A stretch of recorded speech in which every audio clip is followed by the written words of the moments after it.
There's nothing quite like coming after lunch at a conference agenda, particularly when you've been promised a coffee right about now and you get me instead, so apologies for that.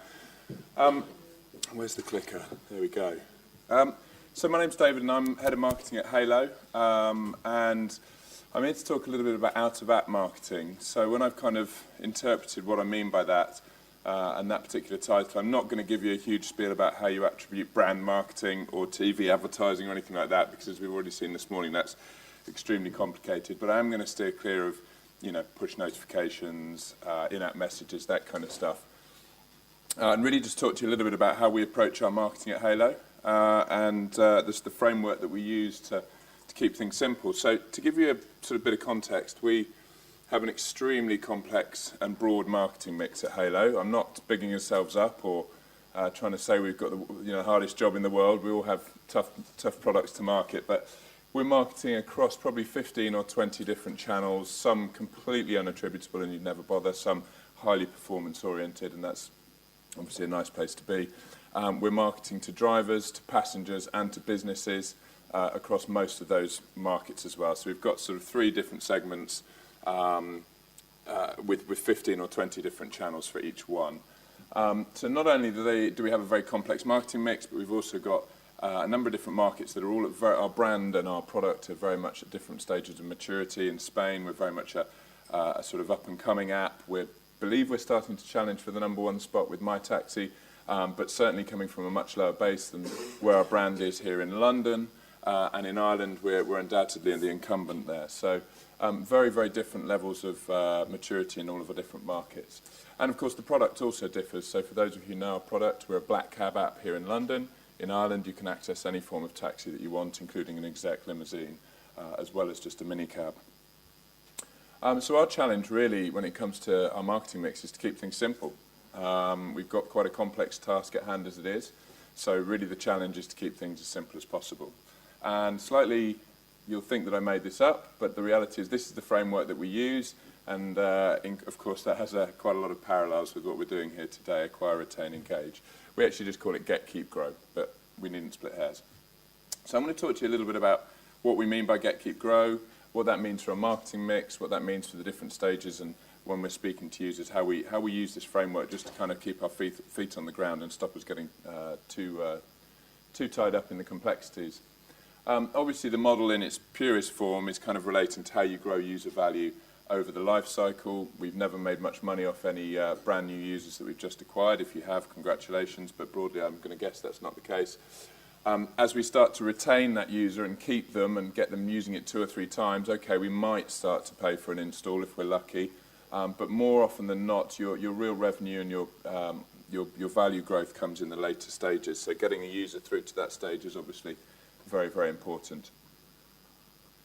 So to talk to you a little bit about get, obviously what we mean by that is acquisition. We also consider acquisition to be reactivation of anyone who's not used this in over 3 months. That's just the cut-off point that we use. No particular science behind that.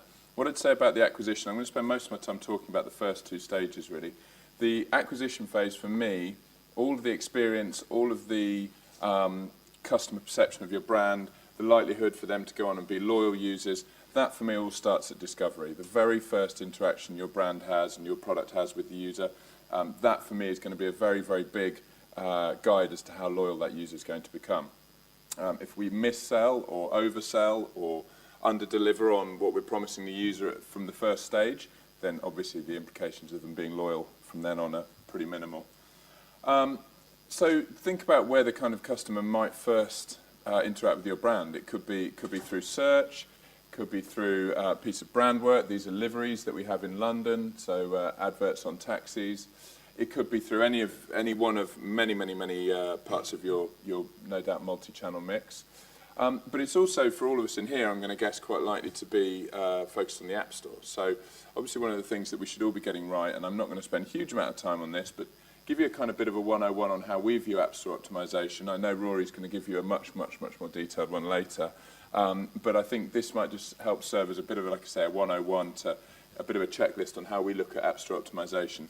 As one of the very first touch points for the customer, this bit for me is the bit that you need to get as right as possible.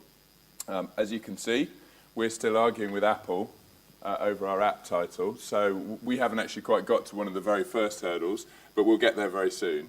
The app title should probably be a little bit longer than that and have a few more keywords in, but we'll come to that.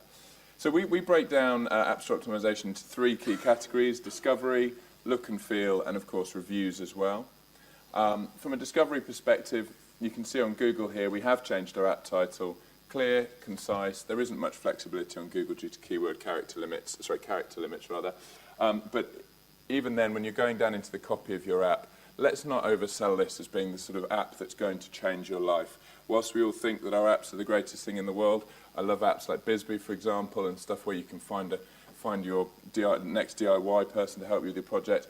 We'll definitely help you get a cab, but we're not going to change your life, so we're not going to tell you that we're going to change your life.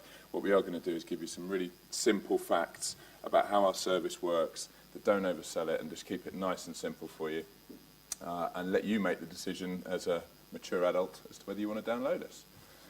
So in the discovery phase, you need the keywords, as I was saying, ideally in the app title. You need them spread throughout your copy. And I'll let Rory talk to you in much more detail about that. Try not to stuff your title with keywords. That's why we're still arguing with Apple, because they believe that we did. So that's a slap on the wrist from us. And make sure that any copy in any of your marketing, but particularly in your app store, is faithful and accurate. Otherwise, you're going to get bad reviews. From the look and feel perspective, I think Moritz touched on this earlier. Use all the real estate that you do get within the app store to shout about what your product's doing. Again, use really simple language, right? It's pretty. Don't oversell these features. Just give the consumer what they want and keep it nice and short and sweet. And then from a reviews perspective, this is probably one of the most important parts for me from an ASO perspective. If you a supplier to a supermarket and you knew that at the checkout till there was a big board that had a list of all the reviews of your product as the consumer was checking out, you'd probably pay a hell of a lot of attention to what was written on that board, because you knew full well that there's going to be people putting the products back on the shelves if they see bad reviews. So we need to treat an app store exactly like that. It doesn't really exist in any other retail environment. That social proof and the online reviews, particularly given how suspicious people are of online reviews, are absolutely crucial. So, we want to avoid situations like this. A poor old Flappy Bird. I don't think the guy did too badly from it, bar a couple of cease and desist notices, but much rage, very hate, such anger. I ruined my life. Its side effects are worse than cocaine stroke meth. We want to avoid this. So the guy's not clear whether he means cocaine and meth at the same time, or just, I'm not sure, but either way, he didn't like Flappy Bird. Or Tina, who just says no, absolutely not. Clearly not a fan of Flappy Bird. But joking aside, these reviews are obviously crucial, and the user sees them before they get your app. And we all know how important that is to make sure they're right. Someone touched on it earlier when we're talking about reviews. Absolutely white hat on. Review gaming should be something you should be very scared of. I might be being very puritanical there, but the reality is the benefit to your company of getting a few slightly better reviews versus being kicked off an app store if they find you, I'm going to guess that the benefit does not outweigh the risk there. So review gaming, absolutely not, but as someone rightly pointed out, there's a very easy way of getting better reviews, and that's to ask the customers who've had a good experience rather than the customers who hate you. So if we've perhaps let someone down with a taxi and they didn't manage to get a cab through us and they tried for half an hour on a Saturday night and we were too busy, we might not ask you if you want to review our app the next morning. So obvious stuff, but completely white hat rather than some of the more risky black hat stuff that can go on. So with reviews, obviously do encourage them, but encourage them from the right users. When you can, I think on Google, respond directly to them. Try not to respond with one of those generic customer services, thank you for this, we'll pass this feedback back, blah, blah, blah, blah, blah, because that just looks generic, put some personality into it. And of course, have a process, a pretty rigorous process to be constantly reviewing your reviews and making sure that they're going back to your product team and that they're being actioned if there's something you can action. So, as I said about the get part, the acquire stage, first impressions are absolutely crucial, and that trust that you drive by delivering a faithful experience as the first experience to that customer, that's what's going to stand you in good stead long term. And that experience, that loyalty really, really starts right at the very first interaction with your brand. When we think about keep, what we're trying to get a user here, so they've got the app, they've used it once, and at that point we only class a user as being an active user if they've actually been active, if they've taken a job. What we want to now do is get them using it 3, 4, 5, 6 times. And we also want them to be familiar with the product, to feel comfortable with it, not to be having to hunt their way around it. So I'm going to talk to you about two sort of elements of the keep stage for us. That's incentivization and product education. So I've got some pretty strong views on incentivization, and I've just let some of these stats that I've got up here talk to that point. The first number here is the percentage of users from one cohort analysis we did when we did a promotion. I'm not going to tell you the market or what the promotion was. It's not something you need to know, but 52% of the users that we acquired by a blanket incentive never used us again. So just to test that out, if I offer you all a free taxi home tonight, who's interested? If you've got to pay for that taxi, who's interested? Okay, so obvious, I know, but there you go. So 52% of the users, funnily enough, when we paid for their taxi, they were quite happy to get a taxi, and they never came back.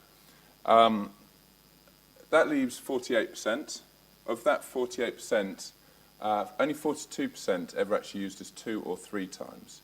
So bear in mind, we're giving a €10 incentive away, so we're paying a minimum of €10 plus whatever install costs on top of that. We don't work with 50% margins, we work with much tighter margins than that. So 2 to 3 uses, 42%, we're losing a lot of money on those users as well. So we've now got to the point where I think we're at 94% of our users, we're losing tons of money.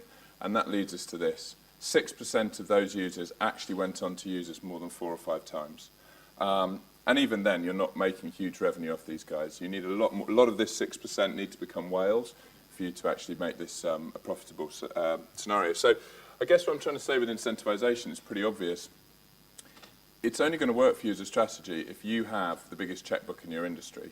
And unless you feel your product is so sticky that once someone gets in, they'll never leave you, well, if that's the case, then why do you need the incentive in the first place? What you need is some decent marketing that tells people about this great sticky product. So I just feel like a lot of companies are addicted to incentivization, and like I say, the reality is if your VC backers have got tons and tons of money and really buy your story and are willing to just pile in lots of incentivization cash for you to acquire users, great. But generally only the company with the biggest checkbook will win. I encourage you to follow this guy on Twitter and just subscribe to his blogs. He's a guy from quite a prominent VC in California. And he puts it very, very well when he says, put simply, it's really hard to build a strong company when all of your competitors are giving away free stuff, fueled by venture capital chasing winner-takes-all returns. But that's the place where we've got ourselves. There's so much lazy money has come into this industry in the last 2, 3, 4 years that there's companies out there who they only want to see top-line growth. As I say, I'm not against it, but let's try and use it as targeted incentivization, and don't be afraid to be the one who bucks the trend in terms of your particular sector of the market. Here's an example of where we've used targeted incentivization to create a sustained uplift. So we did an awareness campaign around a new product feature. We incentivized the use of that product, and what we saw was that when the incentive finished, people carried on using our service and carried on using that product. So we created a longer-lasting and sustained behaviour in the consumer by using incentivization. So I'm not completely against it, but I just think we should all think about the economics, particularly when it comes to user acquisition. It's generally, in my experience, not a very healthy drug to get addicted to. So if you can't kind of pay for people to use your service, then we've got to hopefully assume that they know enough about it, and we've got to educate them as to why they should use it as a paying customer. The problem we've got, though, is that we lack time and we lack data at this stage. So a user who's only come to you in the last few days, who's only used your service once or twice, you don't have lots of data on them. They haven't filled out a survey, they haven't registered fully, they haven't whatever. You just don't have tons and tons of data. We don't know where they're getting taxis to and from. There's lots of data points that we will have in the future, hopefully, but we don't have now. So the question is, how much time do you as a marketing team, presuming that none of us have infinite resources, how much time do you have to put in to personalise your comms to that person? You've got no data and no time, basically. But what you do have is what I if you'll forgive me, label a bit of a sort of a goodwill window. They've used your app once. They clearly liked it enough to be sort of coming back a couple of times. So you do have the opportunity to be talking to these users and to be trying to convert them into more loyal users. And given our lack of data and time, this is where all of the platforms from the various providers here in the room and everyone else out on the market really pay for themselves. It's about the time that you invest at this stage and the keep stage should be around putting in place automated triggers. Stuff that you can put more time into in the future and optimize, but it should be stuff that just based on certain basic events that we know to be true will send personalized what look like personalized comms to our users in order to educate them on the product. That's that very brief window that you have at this stage in the equation, but you shouldn't be sending segmented and tailored comms to these guys because you're just not going to have the data to do it or the time to do it realistically. So again, triggers, events, all of those kind of things that will help push really important education messages about your product. So then we get into the kind of the grow phase, and this assumes that hopefully a lot of people are there. We're talking about sustained usage where we actually start to make profit on users, but also uptake of peripheral features. So we don't just offer taxis on demand, we also offer them to be pre-booked. We can get you to the airport for about 50% cheaper than a black cab you'll hail off the street. It's uptake of features like this that are going to really make us money on our user acquisition and make us money in general. And this is where we use things like partnerships that are very, very important. So Avios and British Airways has been a fantastic partnership for us where loyal users can enter their Avios number, and for every pound or so they spend on a cab with us, they get Avios points. We will do more tailored comms to them at this stage because we do have more data on their usage. We do know that this person, for example, goes to the airport regularly during the week and he's a business traveller. Okay, let's let him know that he can be using a black cab so that if he's price sensitive because his company might have a policy, he can still use this and stay within policy. Or let's try and get you using the app to get back from the airport after you've done the first journey to the airport. So all of these different things, many, many, many more examples that you can think of, but they're all about using the data that you do now have to try and drive a slightly more tailored and segmented comms. So I mean, why are we not doing that earlier? I think I've kind of explained that really. Unless you've got a massive marketing team who are all sat there twiddling their thumbs, which I don't think any of us have that privilege of, there's obviously an opportunity cost. So for me, the earlier in their life stage, certainly in the retain, the keep part of that user's life cycle, we should be looking at automated triggered comms. And those in themselves take a lot of investment, but once you've built them, they're good to run for as long as you want them to before you optimize them the next time. And then let's leave the clever marketing and the tailored stuff and the data-driven stuff for when the user's later in their lifestyle stage in the grow phase. That's where you're going to get the biggest return for your marketing investment. So to sort of summarise, I think our approach with a very, very complex mix is to try and keep it as simple as possible. We use the get, keep, grow model to help give us a common language across all of our markets. And you know, we really sort of try and treat the first few experiences that the user has with us as being the ones that are likely to influence the rest of their lifetime with us. So that's all. Any questions?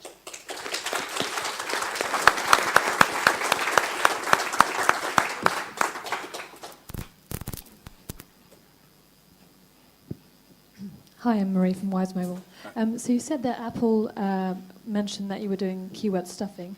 I'm just curious as to how they found out, because in the app title you've got up to 200 characters. So why, and you only seem to have about 30 in there? Yeah, sorry if I didn't explain that properly. So that's the existing title. That's the one that's been there for about a year or two, probably since day one actually. It's probably about 4 years. The one that we would like to have in there, which Apple don't like, is in my inbox with a nasty email from Apple saying, no, you can't do that. Okay, so apologies for not explaining that. That's but right. Look, I mean, I'll definitely let Rory kind of give you an answer on that later on. But you've got to be aggressive with it, and you'll upset your product team because their releases will be put back a week or two every time it gets rejected. But it's an important thing to be doing, right? Because it's hugely increase your discovery. So once you've done it once, probably don't have to be refreshing it for a little while after that. So yeah, it's worth persevering with. So how do you manage that relationship with Apple and Google to kind of maximize that? I mean, I know certainly in the gaming space that Apple and Google love can like make or break your product. Yeah, completely. Absolutely. Don't disagree with that. I think from a personal perspective or from a Hailo perspective, We don't try to. We try to just do everything through the channels that they want you to do it through. I know that sounds a bit defeatist, but my experience, having worked at Amazon in the past in the App Store team, is if you're constantly harassing a contact you have at the platform, you're probably, unless you are Supercell or unless you are someone who's really, really huge in your space, whereby the balance of power is more even, then you're probably just going to lose their goodwill. We do it all through the portal. You submit your question. We even went back to them and said, well, would this one be okay? And they said, submit it and we'll tell you then. So they're not very helpful in that respect, but you've got to play the game. And then I think everyone gets a couple of expedite requests per year, and use those when you really need them, and when you're changing your app title is probably not that time.